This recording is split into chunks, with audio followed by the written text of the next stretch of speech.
Welcome everybody to the Digital Foundry's Tech Talk Tuesday. We are joined today by a couple of guests to talk with us about defining your smart manufacturing strategy, particularly using some CESMII developed roadmap and assessment tools. So with me today are Conrad Leyva, who is the Vice President of Ecosystem and Workforce Education at CESMII, as well as Jim Wetzel, who is the President and Co-founder of Nextgen Group. So what we're going to be talking about a little bit more specifically today is a process that's been designed and developed to assist manufacturers on their smart manufacturing journey. This process leverages two specific tools from CESMII, their Smart Manufacturing Business Practices Assessment tool, followed by the Smart Manufacturing Acceleration Framework. And we're going to talk a little bit about what both of those are and how they can be used. I personally, having experienced some of this kind of launch and journey through the use of smart manufacturing in the industry, believe that starting with something like this is a great place to begin or to figure out how you accelerate your journey. So before we get started and dive into the specifics of these tools, I would like to ask both of our guests to provide first a little bit of an introduction to yourselves, not just what you currently do, but a little bit of your background that's brought you to where you are today working in this smart manufacturing space. And then follow that with how you would define smart manufacturing, because I think that is a term that still causes a lot of people to kind of scratch their heads and say, well, what exactly does that mean? So Conrad, if you'd like to start with a little bit of an introduction to yourself and your background, and then your definition of smart, we'd love to hear from you. Hi, Conrad Leyva, industrial engineer from Georgia Tech, over 30 years in manufacturing, especially focused on aerospace and defense, a little bit on medical devices, and over 20 of those years doing manufacturing systems for production support, MES specifically, and quality systems, and in over 10 years working on smart manufacturing, including my work with Mesa International, being chair there of the Smart Manufacturing Working Group.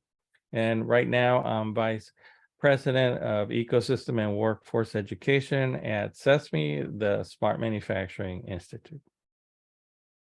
So, and the follow-up question, how do you define smart manufacturing, Conrad?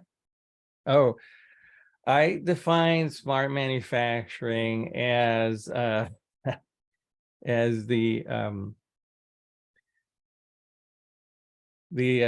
efficient, data-driven orchestration of manufacturing process throughout the value chain. I mean, starting at the factory, but all the way into the supply chain. So that brings together that, the business, the people, and the technology all together to drive performance for manufacturers. Okay, great, thank you. So Jim, tell us a little bit about your background, how you arrived where you are today, and how you define smart manufacturing. Absolutely. So thank you, Sherry, for inviting me today. It's great to be here. I guess it's lunchtime for everybody. So Jim Wetzel, President, Co-founder, Nextgen Group, created this organization about 3 years ago to help manufacturers figure out their digital journey. And, you can read about the media hype around smart manufacturing, industry 4.0, vendor solutions, etc. And I come at it from a practitioner standpoint. So prior to this Nextgen Group, I was director of engineering at General Mills for 32 years. And I was responsible for a topic called global reliability. And in that job, I had to deal with and create the control and information architecture across our plants, maintenance and reliability across our plants, process engineering and system engineering within our plant facilities, and basically, how do you improve existing systems? In a nutshell, was kind of my job. And to improve existing systems, data, software, analytics were certainly some of the tools of the trade. So think I became pretty good at trying to figure out how you would do that, and a little bit of smoke and mirrors maybe on some things with vendors, and some things, you end up doing yourself, but did that. And then during that tenure, I was also chairman of the board of the Smart Manufacturing Leadership Coalition, which started roughly 15 years ago. So smart manufacturing is not a new concept. And then I did an interim slot as the CEO of CESMII, of the Smart Manufacturing Innovation Institute. And the big question about is, what is smart manufacturing? I agree with what Conrad said, but at the end of the day, I would summarize it and say, it's the access and digitalization of data that allows you to make the right decision through the thread of your entire supply chain history from cradle to grave. So I think about, we think about the word smart manufacturing talks about manufacturing, but to really deal with manufacturing, you have to go outside of its bounds. You have to understand the raw materials that came to you. You have to understand the transformations that are going on in your own facility. And then you have to understand how's it going after you made it and get that feedback. So a little bit of this digital thread and data foundation all goes into the topic of smart manufacturing. Okay, great. We appreciate the introductions and your thoughts around what smart manufacturing is. And as you talked about that, it is and can be completely comprehensive from one end of your operations, incoming raw materials, to product out the door. But that can be a little overwhelming for people when they think about that. They hear that and they're like, I'm not ready to take on a challenge like that. So I think that we need to also start with saying it's not something you do overnight, and it's something that's a step-by-step. You start where you can capture quick wins and value for your organization, and then you build on that. So I think that that's a good lead into my first question for you, Conrad, is tell me a little bit about why CESMII chose to invest in tools like this in the first place, and the value that you hope this would bring to its users. You're on mute, Conrad. Hi, CESMII is funded with a mission to help U.S. manufacturers increase productivity and become more globally competitive. So we noticed that smart manufacturers and the larger manufacturers, industry leaders, were adopting smart manufacturing, but we needed to do something different to really make an impact with the average manufacturer, which is a small to medium-sized business. The industry consultants like Gartner and Deloitte, have shown the importance of linking business strategy and technology strategy. And we believe we needed a methodical way to move manufacturers through that process. But these small, medium manufacturers maybe cannot afford the larger engagements with larger consultants or have the time. So we wanted to develop a lighter, more focused way to do it, but yet deliver that quality of guidance. So we reviewed the tools available, and a lot of them were a little biased by technology vendors or overly complicated for the average manufacturer. So we ended up partnering with Nextgen to develop these tools. Okay, great. Well, that's a perfect lead into my question for Jim. So Jim, when I first met you many years ago, you were leading a lot of these efforts, as you said, living it kind of firsthand at General Mills, who was really kind of ahead of the curve in the implementation of some of these strategies and technologies. So tell me a little bit about how you got involved in this and what your role through Nextgen was in creating these tools. Yeah, great question. Oddly enough, you'd think even the most admired companies in the world would have just a fabulous strategy and master plan of how to attack and address digital transformation. But the kind of sad truth is people are picking their pockets, their spots, and they're starting in a particular place. And that's why I think you hear about this concept of pilot purgatory, or it started here but didn't really get legs and go further. And even at General Mills, struggling to build an overarching strategy and plan was difficult. And when I was involved in the Smart Manufacturing Leadership Coalition, here you had some of the most admired companies in the world participating in this, and everyone was scratching their head, struggling with the topic of how to get started. And so when CESMII got launched in 2017, and the concept there is to democratize the capabilities of smart manufacturing to all, you scratch your head and you go, well, how would all get launched when the Fortune 100 or 200 are really struggling trying to figure out how they get launched? And so the idea was, how can we quickly figure out how to get started and do it in a way that's not dead-ended or creating a purgatory where you're in limbo and can't figure out where to go. And it's kind of like, I was thinking about this morning. If you ever put puzzles together, what do? You have a 500-piece puzzle, you throw it on a table. You do the outside, right? You do well, first you flip it over, and you don't just start putting pieces together, right? Someone has a strategy, you have it, and people have different strategies, but in general, Sherry, and you just jumped right to it. That the first strategy is when you flip them over, you go for all the straight edges and you put the outlines together, right? Then if it's a picture, if it's a puzzle that have colors and stuff in it, you can go by, okay, let's move all the cloud stuff up to this zone and the green stuff over here, so that you have likeness and similarities kind of going together. I take that analogy and look at manufacturing and take a look at digital transformation.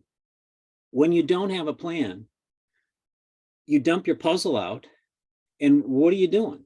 You finding your favorite piece and just trying to find its match. How long is it going to take you to do that? Yeah, the low-hanging fruit around the edges, right? Yeah. It only gets you so far. And then I was thinking about that some more, and I want, this winter, I put a puzzle together.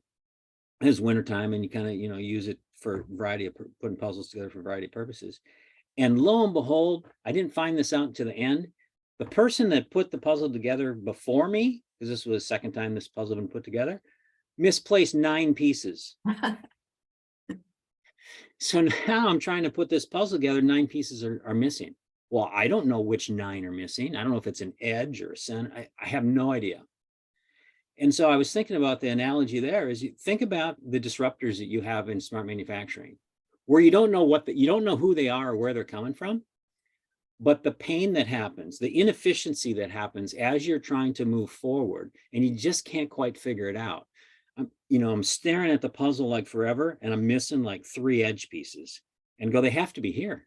They absolutely have to be here. I didn't even consider the fact that my puzzle wasn't complete.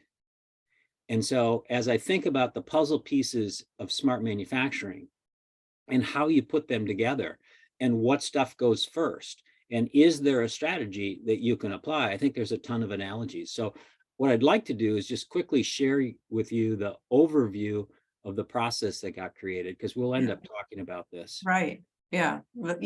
My next question was to kind of step us through, what does this process look like? And I do want to comment while you're bringing that up. The Digital Foundry is one of CESMII's 7 SMICs across the US, and we are working with Nextgen and CESMII to make this available to manufacturers in our region. So if you're interested in kicking off this process and looking into it more, you can always reach out to us and we'll get you started on that process. Yeah, absolutely. This is the entire acceleration framework process that CESMII is launching right now. And one of the huge differences, and I know Conrad can talk a lot about why did we do this, and I'll turn that over to him to answer those questions. But a lot of the elements that you see in traditional frameworks around assessment. And yes, there's an assessment component to this, and we think we've covered a lot of bases, and we can talk more about that. But the acceleration framework is not about assessment and then done. The big difference here is assessment and then what, right? So assessment and then figuring out your future state about where you want to be, and then figuring out the topics that you need to do to get there. So it's not just saying, I am here. I dumped my puzzle pieces out on the table. It's to say, okay, am I going to do the edges first? Am I going to put in the colors first? How am I going to go about this so that you could actually get to execute and sustain and then validate your progression? And see, Conrad wants to jump in. So, and to just to stress the importance of the business strategy and the future state, because that is like looking at the picture in the box. It's you need to have a goal of where this puzzle is going, or it's going to be very hard to put it together efficiently. And it's not based on technology.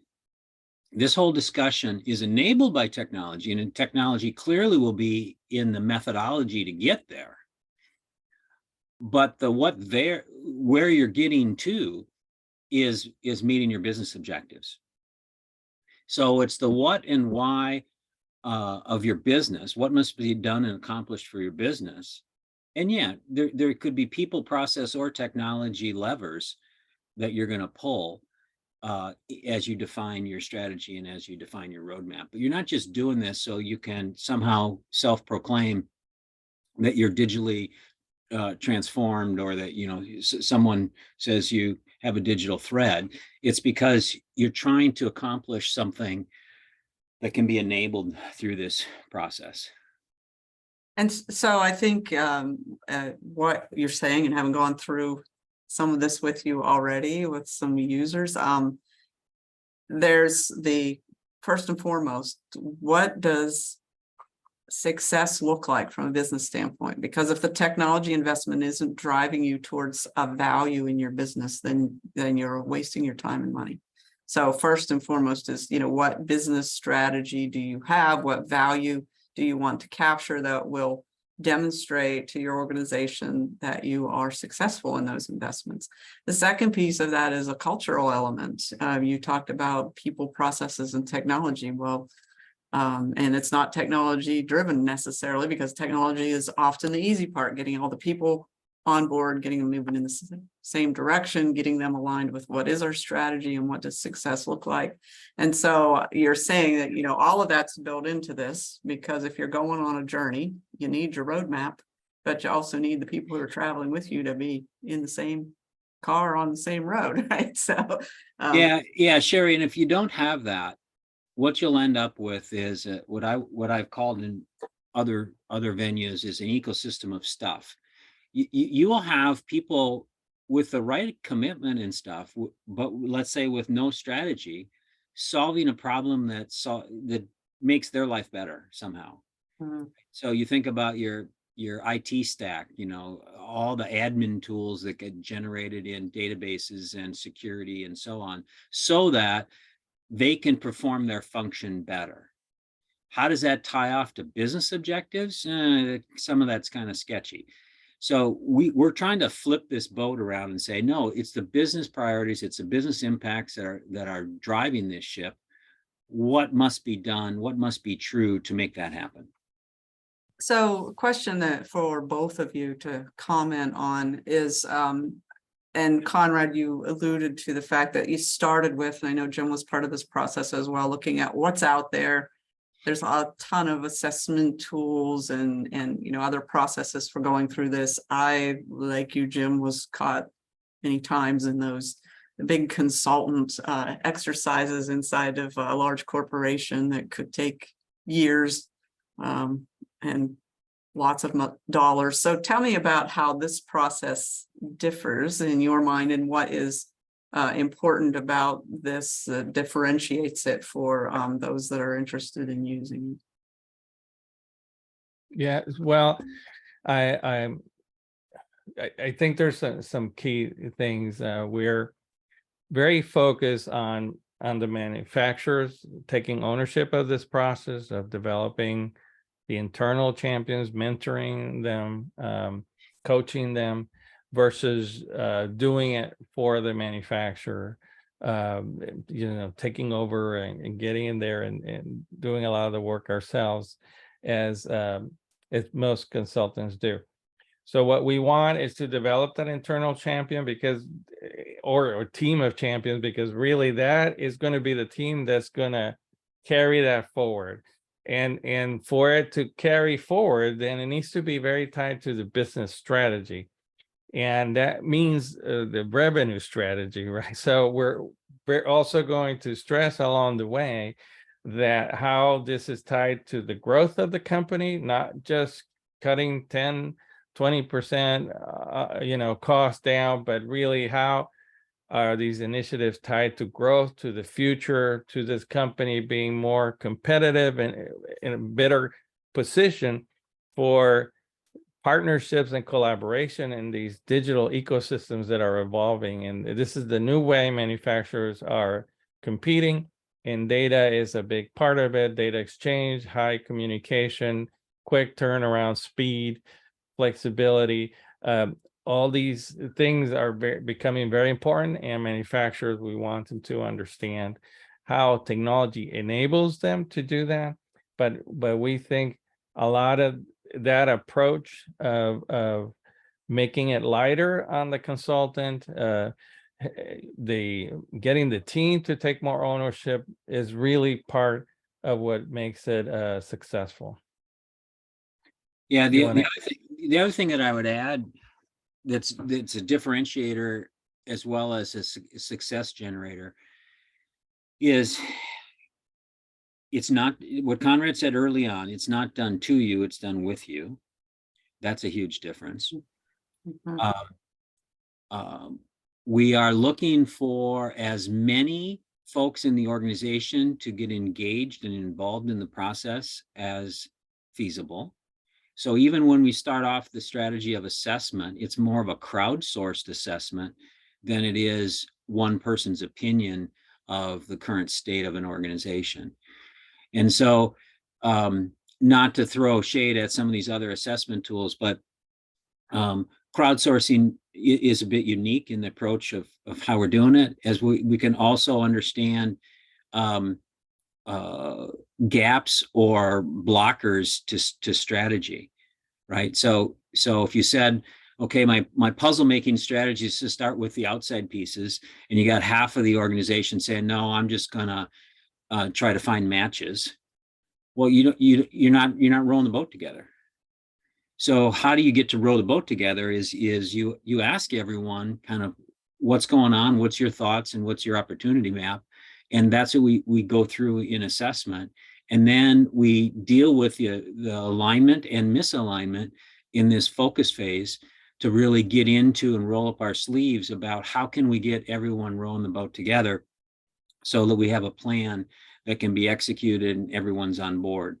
So building that alignment, dealing with change management and the issues of people that all of us humans kind of come to the table with, and all of our biases that we come to the table with, is also a difference maker in the framework.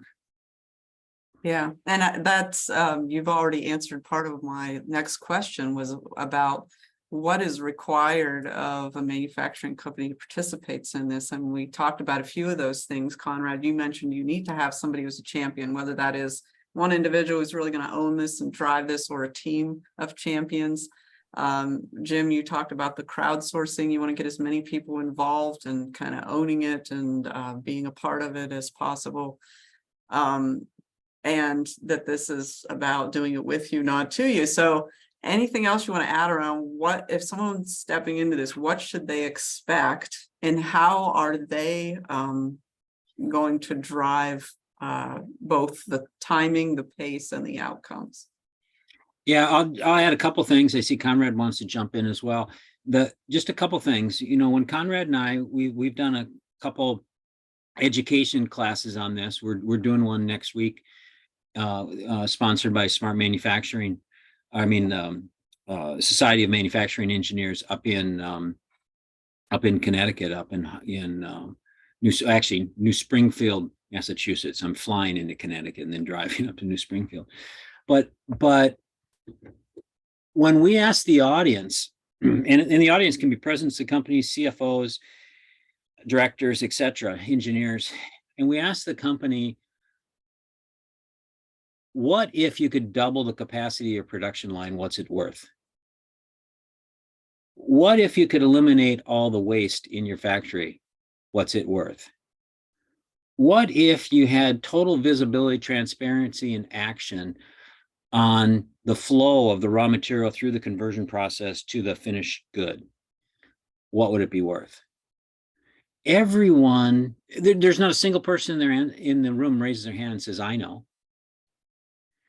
So I go, well, if you don't know the business impact of something you're doing, why are you doing it? And so one of the things that's different about our acceleration framework is we get into that. We get into that, we call it napkin math, but we get into it at a napkin grade level to say, well, that could be worth a lot, or that could be worth a little, and here's how you go figure it out. And if you're in a technical position, you might have to step outside your box. This is where you'd say, well, who's involved? Well, the engineer might have to step outside their box and go, what is the cost of manufacturing? What is the cost of goods sold? What is the inventory cost? What is this and that? Because a lot of our, depending on the size of your company, but a lot of our financial systems are not super helpful and organized in a manner that tells you what the impact of production is. They really even struggle to understand what is the cost of goods sold is down to a product or a SKU or a line level. So when we're talking about digitalization, we have a very common sense kind of approach to napkin math your way into what are those opportunities, what's the size of the prize, and how would you get there? And Conrad, I know you were waiting to jump on that. So no, I mean, those are so many good points. I mean, we also see like Jim was saying, we're doing some education sessions to workshops and getting people involved, and you don't need to have a lot of additional education on smart manufacturing to get started. But I do want to say that we do have at Sesame ecosystem of that is creating education. I mean, the Digital Foundry is one of them. So there is also ways to get your team more educated on these concepts, and we keep adding more formal training and education options out there. So invite you to get on the Sesame website and look at our education catalog. So that's another way manufacturers can get ready to dive into these. But we keep this very technology methodology light and focus on your business processes. So there's not too much homework, but understanding the basics of what you're trying to achieve business wise, and the numbers involved, the value involved, like Jim said, is very important. And just to add to that, the part that's really exploding is the partnerships with the smart manufacturing innovation centers, like digital foundries, where this middle area, this focus area, where we'd say, okay, we've done the napkin math. We see that there's a gap in a white space and an opportunity for you to do things dramatically different. What does that look like? What are those capabilities that need to be explored? Can I see it, touch it, smell it, learn about it? So Sherry, I look at your organization and go, well, Digital Foundries is a perfect place to shop.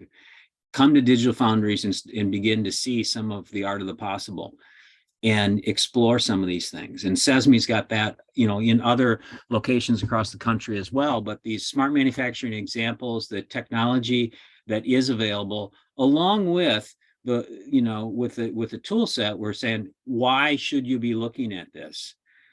The reason you want robotics, or the reason you want artificial intelligence, or the reason you want a smart manufacturing platform is because it's enabling some business objectives to be met that you couldn't get to before.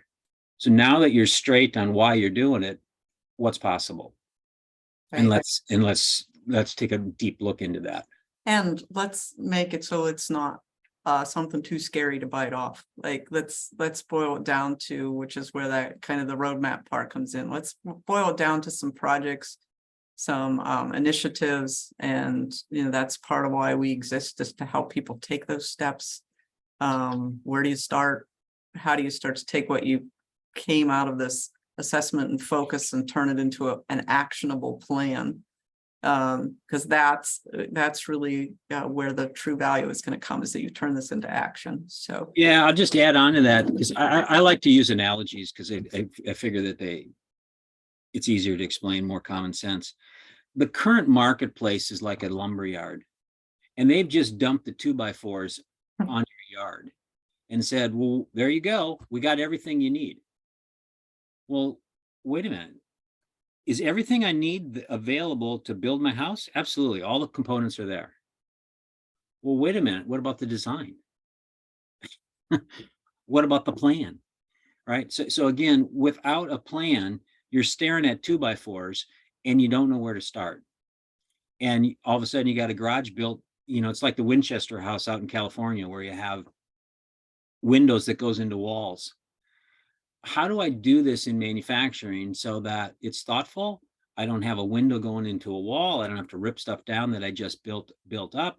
You probably see, I even see this in my community, where they just put a brand new road in, and a month later, a utility guy is putting paint on it because he has to dig it up because you got to put some new lines in. And I go, God, he sure put the utilities under the road before the road was built, so you didn't have to do a do-over. And that's what we're trying to get accomplished in here. And that's why the assessment process is different. And that's why this focus process is different. And that's why the roadmap process is different. And another thing is that you're working with CESMII and the network and the ecosystem of CESMII. So I think that's a little different than just working with the vendor, for example, but we're dedicated to, we're also working on the technology side. So we're working with this ecosystem of manufacturers, technology vendors, and academia, but we're bringing more and more solutions to the catalog that are packaged and easy to implement, like 25K, 60K. So, and with in laying a good foundation building blocks for manufacturers. So there's a methodology, there's practical solutions that can be implemented in chunks and phases to the priorities of each business. So I think that is also part of the differentiator of working with these tools and with Sesame Ecosystem. So with that, can either of you share any particular success stories, either in using these tools and helping a business to kind of take those steps, or finding a particular project in the process of doing this that's led to some real capture of value? Yeah, I'll share one. Again, I have to keep the company's name out of this. But let me tell you a bit about their story. Their story was they're in a business that there's only a handful of competitors in the United States. So they have a strong position in a limited market. They're also in a position where whatever they could make, they can sell. So if they could make more, they'd be way more profitable. And quite frankly, their order position is they're out to 2024 in backlog of orders. So it's a great position to be in, except they're constantly disappointing their customer because the order schedule is not what the customer wants. And so the leader of the organization said, hey, I've been hearing a lot about smart manufacturing, digital transformation, Industry 4.0. I want you guys to go learn about this and see how it could enable us to solve some of our issues with servicing our market. And so the first thing they did is they went to one of these overview classes. They didn't know what smart manufacturing was. They didn't know what the word was, you know. Yeah, they were internet smart, but book ignorant on what all this was. So they went to a class and went, oh, now I know what smart manufacturing is. I know the space that it covers and so on. Let's do this process. Can we do this process to ourselves? How do we do this? So we engaged with that organization to do this process to them. They had created internal champions. We got exposure and access to anyone that we wanted in that organization. So it was crowdsourced. And we ended up doing current and future state and understanding a roadmap of how to get started.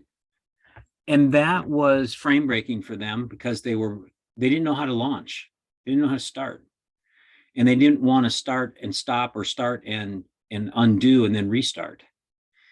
And we created a roadmap with them around key competencies and key capabilities that they hadn't thought of, but knew that they were probably missing in their organization.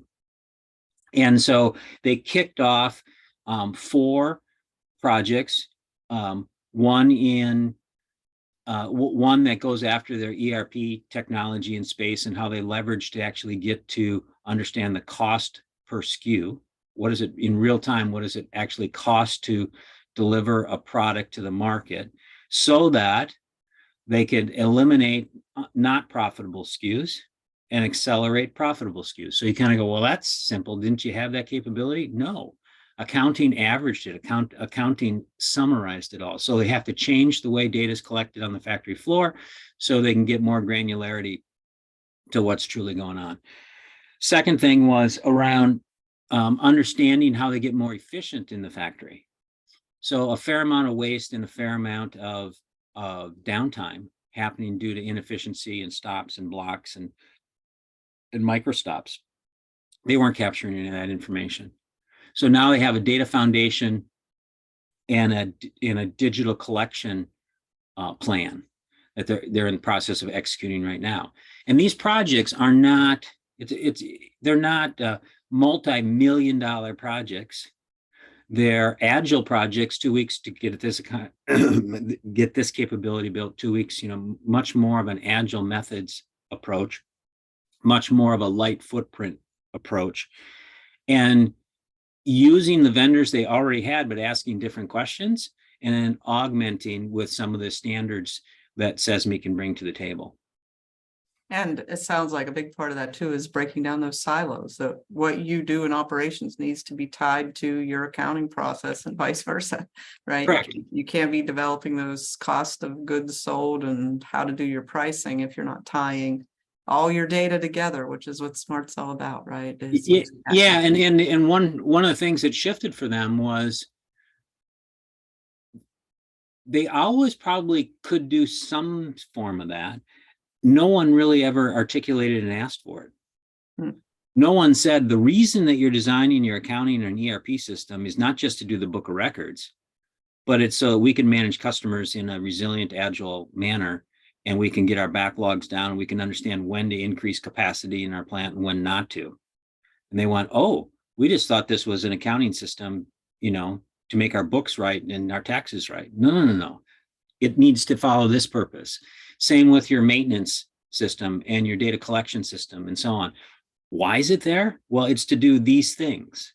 Oh, we didn't know we were going to leverage it to do those things. And so having that discussion in the assess and focus really made it clear as to why and when different projects should be put on the table, funded, and executed. And a lot of this is facilitating what's already there in a way to bring it all together for the right answers and the next steps. We did very little about changing brands of software products. That's their decision. We said, here's what needs to be accomplished. If you think you can get accomplished with the vendor you're working with, we'll work with you to make that happen. If you want to switch vendors and you want suggestions of which other vendors might be in this landscape, we can help you out with that. But that wasn't the crux of the plan. The crux of the plan was building the capability they need to do things differently. Right. So Conrad, I guess just tying this back to some of CESMII's goals and kind of your vision, how do you see this tool being more broadly adopted and adapted to kind of advance some of your long-term goals? You know, what's success look like for tying this back to what CESMII hopes to accomplish? Well, we're our main goal is to get these tools out there at scale, more adopted. To do that, we need to increase the network of consultants, of client advisors. So we're creating a formal training program and to expand the use of the tools. We're reaching out to more of that smaller manufacturer, a smaller consultant that is working with the smaller manufacturers. For example, reaching out to more of the MEP, Manufacturing Extension Partnership Network, and that is working with a lot of smaller manufacturers. So expanding the network, expanding the ecosystem, and bringing more of that solutions catalog to bear to that network of consultants, so that we're getting better guidance, better advice to more small manufacturers. So the path is clear on how to approach the journey, how to achieve value along the way.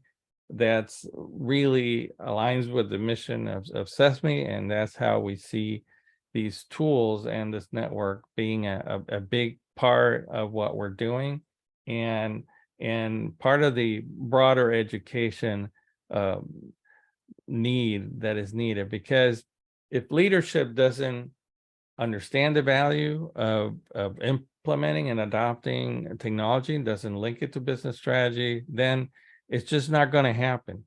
And the gap between the larger manufacturers that are adopting and moving faster and their suppliers, the technology gap is going to get bigger, larger, and this is going to become a problem, a competitive problem for these U.S. supply chains. So it's important that we move the entire supply chain forward, not just the larger manufacturers. And so we believe tools like this, the network, and the practical technology solutions that our partners are putting together, it's all part of that.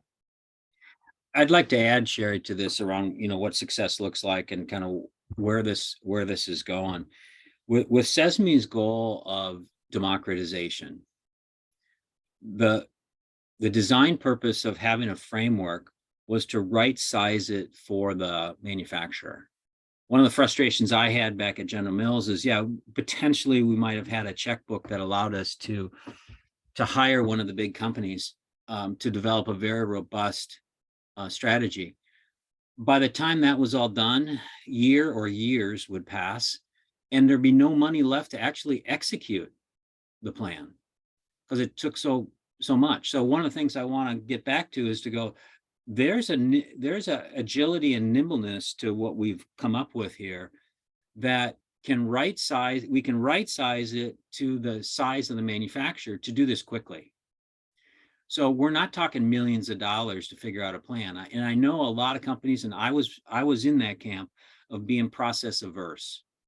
I just want to get started. I just want to do. I want to be action oriented. I want to make an impact. And I'm old enough now to know that's great, but have a plan with it as well. When you combine the two, you're better off than just running off and doing things. And being able to have a plan that you can create rapidly and quickly and get alignment in without mortgaging the farm to do that is another differentiator that we're really trying to accomplish with this. And I know working with digital foundries, we're going to work with a few very, very small companies as well as medium-sized companies. We're going to use some of this capability across the landscape of manufacturers in the broader region. And so we'll have that experience of how to do this. Yes. Yeah, great lead in, Jim, to me putting in another plug that if you're listening to this, or you watch this later, you're here in southwestern Pennsylvania. That's why we're here. We are here to be a resource to help train the workforce, to help prepare the future generation of workers and leaders in your organization, but also to be an unbiased kind of resource to sit on your shoulder and say, yeah, we can help you take the next step. We can help you understand where to start, what success looks like.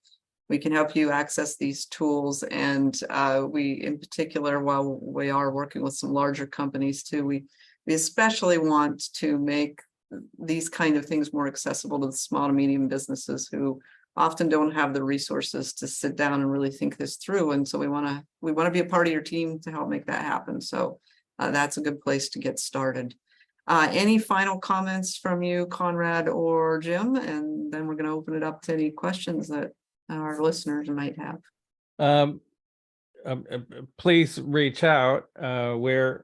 We're doing events where look for us. There's some upcoming SME events, East Tech, South Tech, the events that Digital Foundry runs at the Foundry. So really make time to get out of your four walls and see what's happening, what your competitors are doing, what options are available, and the methodologies that are available, because it's practical to do. So I hope that message is coming across, and please engage. And my only adds, Sherry, are that in this mission of helping all, 98 to 99% of the manufacturers are small and medium, and not in the Fortune 200. Absolutely. And so we really tried hard to right size their tools for the underserved. And so as digitalization, as smart supply chains, as all that stuff is really trying to become a reality, these small and medium companies are participating in all of that, or need to participate in all of that to be successful. And so that's the intent of this design, is to make that happen. And, you know, additional education opportunities as well. Not only these workshops that we're doing, we just launched in June. We'll be launching the first of a series of pro courses at RPI to train you as a manufacturer of how to go through the smart manufacturing framework, so you can get more in detail. It's a 4-week effort to do that. And there'll be more and more education opportunities that are going to be coming along, but it's geared for you. It's not geared for the mega size companies. It's geared for the 98% that might be listening. Okay. So if you have any questions, you can put them in the chat. We'll give it a minute. We don't have anything in the chat right now, but if you have any questions for our guests or any additional clarification you'd like on this process, now is your time to ask.